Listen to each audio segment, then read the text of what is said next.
trop de gens qui pensent qu'il faut avoir un matériel de dingue pour filmer du bon contenu. Je pense que c'est à cause des réseaux sociaux. On voit beaucoup ce genre de choses.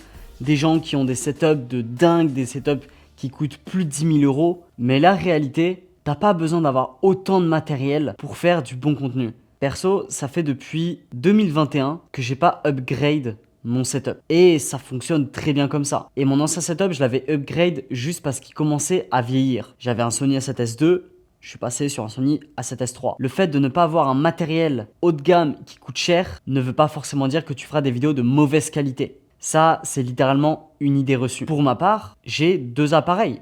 J'ai un Sony A7S III, un Sony A7 III, un 24-70, un 16-35 et ça s'arrête là. Avec un micro. J'ai un stabilisateur et j'ai une light. Mais est-ce qu'on peut dire que c'est un matériel de fou furieux? Moi non, c'est juste le strict minimum dont j'ai besoin pour mon métier. Maintenant que tout ça c'est dit, j'ai envie de vous expliquer quelle est mon organisation sur comment est-ce que je filme mes contenus et comment est-ce que je filme surtout le contenu de mes clients. Je ne vais pas vous dire exactement que je vais utiliser cet objectif, je vais faire comme ci, je vais faire comme ça. Ça, je vous l'ai déjà expliqué dans une de mes dernières vidéos. Mais là, je vais vous dire exactement comment est-ce que je fonctionne, quelle est mon organisation pour arriver à un tel résultat. Prenez de quoi écrire, prenez des notes, écrivez-le sur votre téléphone et on est parti. Et à la fin de cette vidéo, tu vas savoir comment un mec ordinaire comme moi peut facturer ses clients à des tarifs réellement élevés. 1000, 2000, 3000, même 4000 $.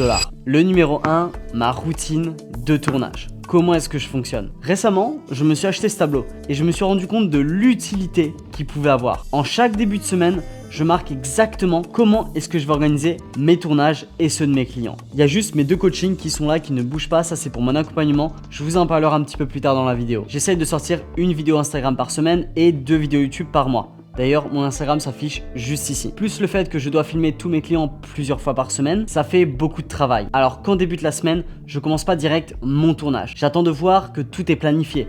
Est-ce que mon script a été fait? Est-ce que mon storyboard, s'il y a eu besoin, a été fait?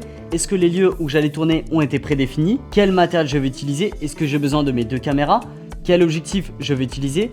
Est-ce que j'aurai plus besoin de mon 24-110 ou mon 16-35?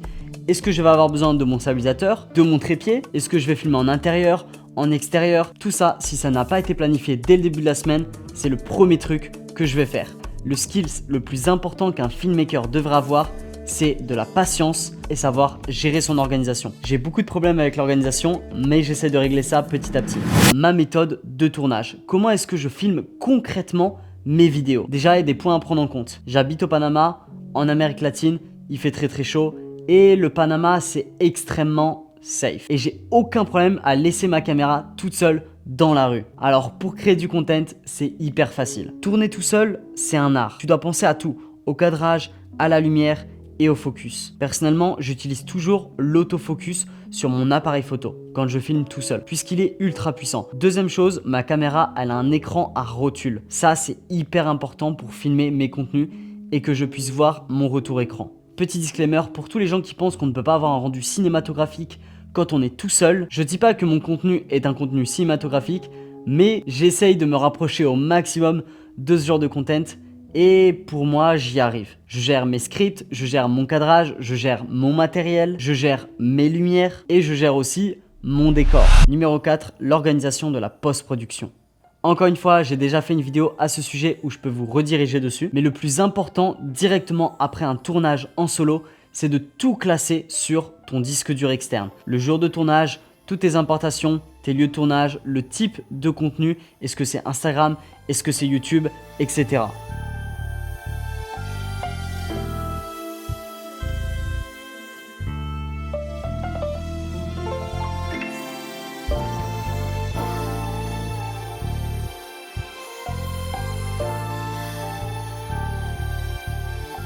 Là actuellement je suis en tournage avec un client, j'ai pris 5 minutes pour me poser et discuter avec vous pour répondre à une question qui m'a été posée sur Instagram. Je vous ai demandé très récemment de me poser une question par rapport au métier de vidéaste, de filmmaker et plusieurs questions ont été réellement pertinentes. Mais moi je vais répondre à celle-ci. Quels sont les horaires à se fixer par jour pour ces projets dans la vidéo? Bien évidemment. Peu importe ton projet et c'est ça qui est magnifique avec ce métier, c'est qu'on peut y consacrer 1 heure, 2 heures, comme on peut y consacrer 35 heures dans la semaine. En fait, on peut avancer chacun à son rythme. Je sais qu'au début, quand je travaillais en salle de sport, j'avais pas tout mon temps pour m'exercer à fond dans la vidéo.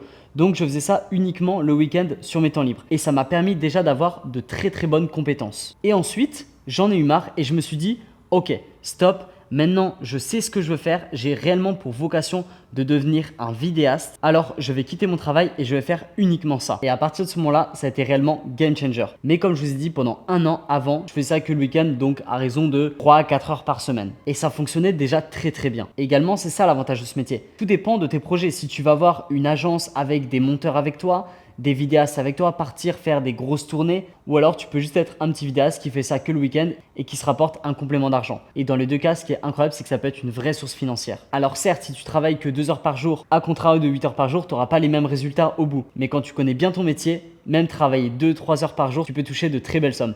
Exemple, moi, je suis filmmaker de métier, mais la plupart de mon temps, c'est pour créer mon contenu sur Instagram, mon contenu sur YouTube, pour justement vous aider grâce à mon accompagnement. Mais moi, en tant que filmmaker, en perso, ici à Panama, en vrai, je travaille moins de 2 heures par jour avec tous mes clients réunis.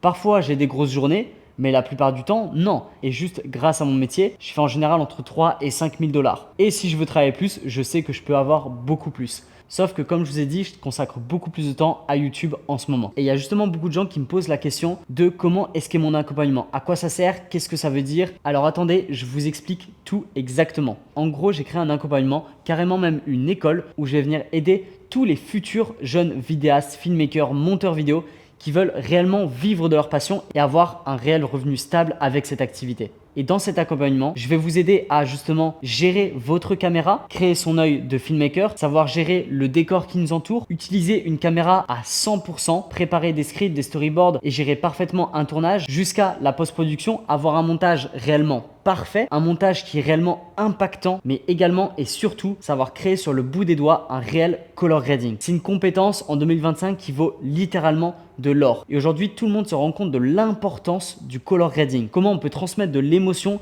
juste en modifiant les couleurs de ta vidéo. Et ça, c'est réellement un skills énorme. Je vous apprends également aussi à trouver des clients qui payent cher et qui correspondent à vos attentes. Également, comment négocier des clients, créer un portfolio, enfin, tout cet aspect business pour qu'à la fin, vous soyez un véritable vidéaste ultra complet. Et c'est justement en étant aussi complet qu'on peut facturer beaucoup plus cher. Franchement, je vous dis la vérité, j'ai vraiment essayé de penser à tout. Et les élèves qui sont déjà dessus sont hyper satisfaits. Donc en tout cas, si cette aventure avec moi te chauffe et que tu veux être réellement un vidéaste avéré et vivre de cette passion, je t'invite à prendre un appel dans le premier lien de la description. Partie 2, comment est-ce que je filme mes clients? Point numéro 1, la préparation avec mon client. Alors, comment est-ce que je fonctionne avec mes clients?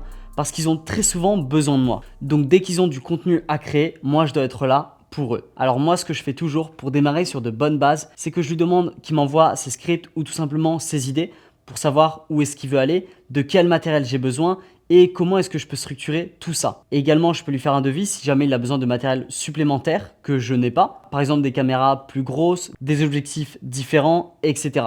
S'il n'a pas besoin de ça, eh ben on part sur mon matériel. Donc une fois que ça c'est fait, au moment de notre premier appel, je vais lui demander de quoi il a besoin. Quel type de vidéo il veut faire? Est-ce que c'est un vlog?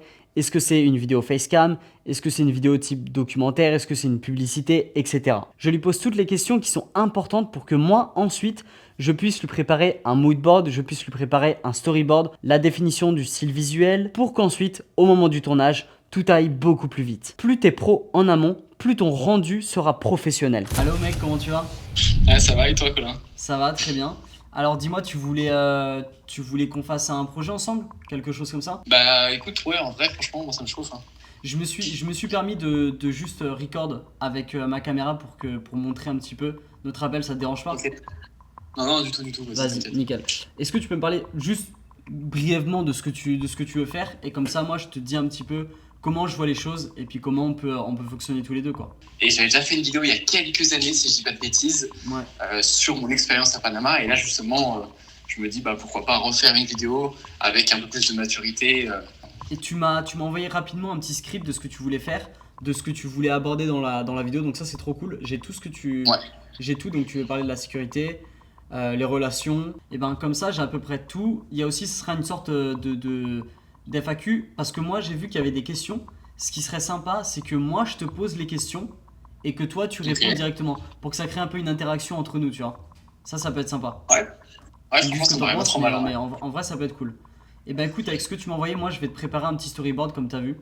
Dis-moi juste s'il y a des trucs que tu veux en particulier, écris-le moi directement là sur WhatsApp, des trucs où tu ne veux pas qu'on aille, etc. Mais je te fais un petit moodboard comme ça à la fin, on saura exactement ce qu'on va faire. Est-ce que juste tu as une idée à peu près de quand est-ce que tu veux qu'on tourne? Parce que moi en ce moment avec mon accompagnement et tout, c'est un petit peu galère quoi. Donc dis-moi si t'es dispo. Bah écoute, moi je pense que je suis dispo, je dirais la semaine prochaine, mercredi après-midi. Il fera beau normalement. Mercredi après-midi, ouais, ok. Là on est jeudi, mercredi. Si toi ça te va, si on fait ça plus entre 4h et 6h parce qu'il y a la Golden Hour et à Panama, la Golden Hour c'est exceptionnel. Donc en vrai si on se cale sur ces heures-là, ça peut être pas mal. On se met 2 heures, je pense que ça peut le faire. Je sais déjà directement où est-ce que tu vas faire vie perso. Vie perso, comme tu parles de toi, machin, on se met sur la skyline à Panama avec la vue sur tous les buildings, ça peut être énervé. Et quand tu parles de la fiscalité, on se met dans le quartier des affaires, là où il y a tous les buildings, avec toutes les banques, tous les machins. Ça peut être énervé aussi. Ouais, franchement, c'est pas mal. Ok. Et aussi, si tu peux faire une colo un peu, comme je sais faire aussi. Comme d'hab, bien sûr. Actuellement, vous avez vu exactement comment est-ce que je fonctionne pour gérer l'organisation avec mon client. Et ce qui est bien, c'est que ce client-là, il recherche vraiment une identité visuelle forte, exactement comme ce que je fais moi, c'est-à-dire une qualité hyper épurée avec des images ultra cinématiques, une belle colo, c'est exactement ce que je propose, donc c'est exactement mon client cible parfait. Admettons, là on est mardi, il me dit on va filmer la semaine prochaine. Et ben pendant toute cette semaine, je vais préparer le tournage. Je vais aller checker les lieux, je peux me dire ok, on peut aller filmer à cet endroit-là, aller filmer à cet endroit-là. Et à la fin, une fois que tout ça c'est fait, 2, 3, 4 jours après, je lui fais un briefing de mon idée. Alors pour moi, ce qui serait bien, c'est qu'on aille tourner à ce moment-là puisque qu'on aille tourner à cet endroit-là aussi puisque patati patata, que tu fasses cette action à ce moment-là puisque vous avez compris. Et ce qui est bien, c'est que maintenant, comme je connais très bien mes clients, je sais comment ils fonctionnent, eux ils savent comment moi je fonctionne, tout va très très vite et on va exactement dans le même sens tous ensemble. Donc ça, c'est vraiment top. Petit tips, si jamais vous commencez à travailler avec de nouveaux clients, c'est tout à fait normal qu'au début, il y ait des blocages, que vous ne soyez pas d'accord sur certaines choses. C'est normal, tu ne connais pas ton client et ton client ne te connaît pas non plus. Il ne sait pas comment tu travailles et tu ne sais pas non plus comment lui, il travaille. Et en montage, c'est exactement pareil. C'est pour ça qu'il y a toujours un temps d'adaptation, à peu près de 1, 2, peut-être 3 mois, suivant la personne.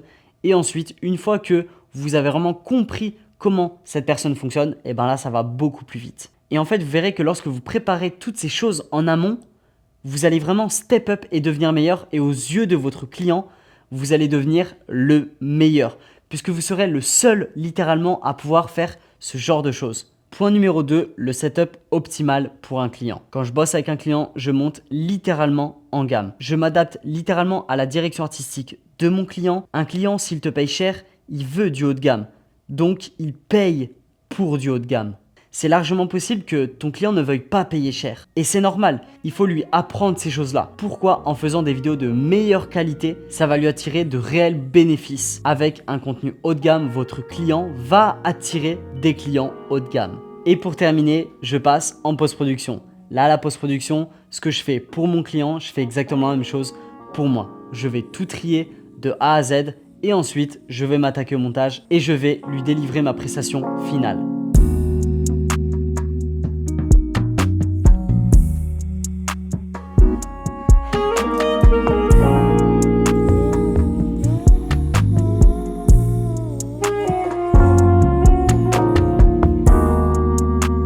Retenez bien cette phrase, la seule chose qu'un client souhaite par-dessus tout, ce n'est rien faire. Ce qu'il veut, c'est avoir un maximum de liberté et ne pas penser à ce genre de choses. Pourquoi un client vous paierait plus cher alors que vous êtes censé tout gérer de A à Z? Si la personne avec qui tu travailles ou l'entreprise avec qui tu travailles voit que ça lui fournit du travail en plus, du fait qu'elle te paye, ça ne marchera jamais. Et moi justement, c'est ce que j'essaye de t'apprendre, savoir gérer tout le process du début à la fin. Et la clé, elle est là. C'est littéralement ça qui va te permettre de facturer tes clients beaucoup plus cher. Et si tu veux maîtriser toutes ces compétences et être un filmmaker indépendant pour littéralement faire step up toutes tes compétences et trouver des clients et facturer tes clients beaucoup plus cher, alors tu peux réserver un appel dans le premier lien de la description. On va discuter de tous tes projets, de comment on peut t'aider et tu vas littéralement step up parce que moi, je vais avancer avec toi. Et tous les objectifs que tu auras dans la vidéo seront réalisables. En tout cas, maintenant, tu n'as plus aucune excuse. Tu as vu comment je travaille, tu as vu comment je m'organise, tu as vu mes dernières vidéos où tu vois exactement comment je filme. J'espère avoir été très clair dans cette vidéo, que vous m'avez très bien compris. N'hésitez pas à mettre un commentaire sur ce que vous voulez que j'aborde. Ça sera littéralement avec grand plaisir. Sur ce, on se retrouve dans une prochaine vidéo sous la chaleur du Panama. Ciao!